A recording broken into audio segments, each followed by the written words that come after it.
ప్రముఖ పుణ్యక్షేత్రం కోనసీమ తిరుమల వాడపల్లి శ్రీ వెంకటేశ్వర స్వామివారి ఆలయానికి వెళ్లే మార్గంలో కొలువై ఉన్న శ్రీ కనకదుర్గ అమ్మవారికి దసరా ఉత్సవాల్లో భాగంగా శ్రీ వెంకటేశ్వర స్వామివారి దేవస్థానం తరపున ఆలయ నూతన chairman Mudunuri Venkataraju, deputy commissioner Nallam Suryachakradhararao, ఆలయ అర్చకులు, వేద పండితులు, గ్రామస్తులు గురువారం అమ్మవారికి సారె సమర్పించారు.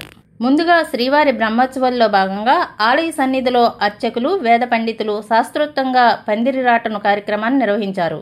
Chairman Mudunuri Venkataraju, deputy commissioner Nallam Suryachakradhararao పూజా కార్యక్రమంలో పాల్గొన్నారు. అనంతరం మేళ తాళాలతో ఊరేగింపుగా శ్రీ కనకదుర్గ అమ్మవారికి సారె సమర్పించారు. ఈ సందర్భంగా దేవస్థానం ఉప కమిషనర్ నల్లం సూర్యచక్రధర్రావు మీడియాతో మాట్లాడుతూ, దసరా ఉత్సవాల సందర్భంగా కనకదుర్గ అమ్మవారికి నూతన చైర్మన్ వెంకటరాజు, అర్చకులు, గ్రామస్తులతో కలిసి ఊరేగింపుగా అమ్మవారికి పసుపు, కుంకుమ, చీర, సారె సమర్పించడం జరిగిందన్నారు. అలాగే ఈ నెల 10వ తేదీ నుండి 18వ తేదీ వరకు జరిగే శ్రీవారి 13వ వార్షిక బ్రహ్మోత్సవాలకు ఈ రోజు పందిరాట వేయడం జరిగిందని తెలిపారు. 9 రోజుల పాటు జరిగే బ్రహ్మోత్సవాలు అత్యంత వైభవంగా నిర్వహించేందుకు ఏర్పాట్లు చేస్తున్నట్లు, ఈ బ్రహ్మోత్సవాలకు తెలుగు రాష్ట్రాల నలుమూలల నుండి భక్తులు తరలివచ్చి స్వామివారి కృపా కటాక్షాలు పొందాలని కోరారు. వచ్చే భక్తులకు అనుగుణంగా ఏర్పాట్లు చేస్తున్నామని ఈ సందర్భంగా తెలియజేశారు. ఈ కార్యక్రమంలో ఆలయ అర్చకులు, సిబ్బంది, గ్రామస్తులు, భవానీ భక్తులు తదితరులు పాల్గొన్నారు.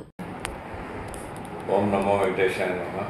ఆత్రేయపురం మండలం వాడపల్లి గ్రామంలో వేయించేస్తున్న స్వయంభూ శ్రీ వెంకటేశ్వర స్వామి ఆలయంలో బ్రహ్మోత్సవాల సందర్భంగా ఈ రోజున పందిరాట ముహూర్తం చేయడం జరిగింది.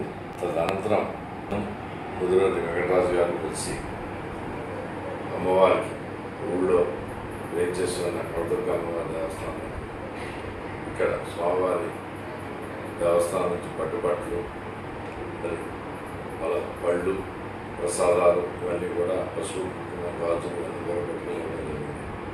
తదనంతరం అక్కడ పూజాది కార్యక్రమాలన్నీ కూడా జరగడం జరిగింది. ప్రతి సంవత్సరం ఆనవాయితీగా వస్తుంది. అలాగే ఇక ఈ రోజున దసరా సందర్భంగా మరి మనకి క్షేత్రపాలుడైన విశ్వేశ్వర స్వామి ఆలయంలో కూడా అమ్మవారు కూడా విశేష అలంకారం చేయడం జరిగింది. ఈ రోజుతో అక్కడ కూడా మరి అమ్మవారు రాజరాజేశ్వరి అవతారంలో భక్తులందరూ కూడా ఆనందంగా కనిపిస్తున్నారు. ఈ రోజుతో దసరా మహోత్సవాలు కూడా పూర్తవుతాయి.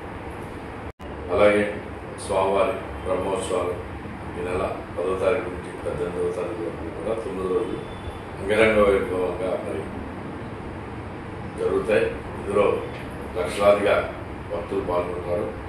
గత సంవత్సరం కంటే నిండగా ఉండేట్టుగా ప్రతి ఏర్పాట్లు కూడా శ్రద్ధ వహించి మరి అన్నీ కూడా అన్ని ఏర్పాట్లు పూర్తి చేసుకుని సంసిద్ధంగా ఉన్నాం. మరి ఫ్లవర్ డెకరేషన్ కానీ, ఎలక్ట్రిఫికేషన్ కానీ ఇవన్నీ కూడా టెండర్స్ని పెట్టడం జరిగింది. అవి కూడా తొందరగా ట్రయల్ చేస్తాం.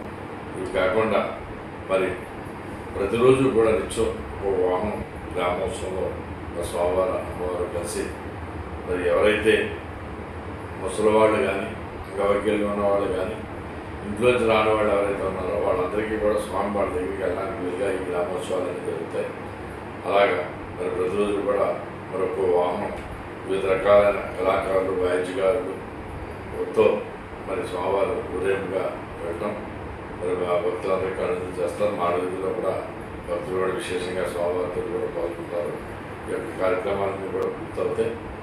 మరి ఇంటిలో కూడా లక్షలాదిగా వచ్చే భక్తులందరూ కూడా వారి సరిపడా వారికి ఏదైనా ఉచిత ప్రసాదం కానీ, ఫ్రీ అన్న ప్రసాదం కానీ అన్నీ కూడా అన్ని ఏర్పాట్లు చేయడం జరుగుతుంది. ఈ అవకాశాన్ని సద్వినియోగం చేసుకోవాల్సిందిగా, బ్రహ్మోత్సవాలకు తరలి రావాల్సిందిగా భక్తులందరికీ కూడా విజ్ఞప్తి చేస్తున్నాం.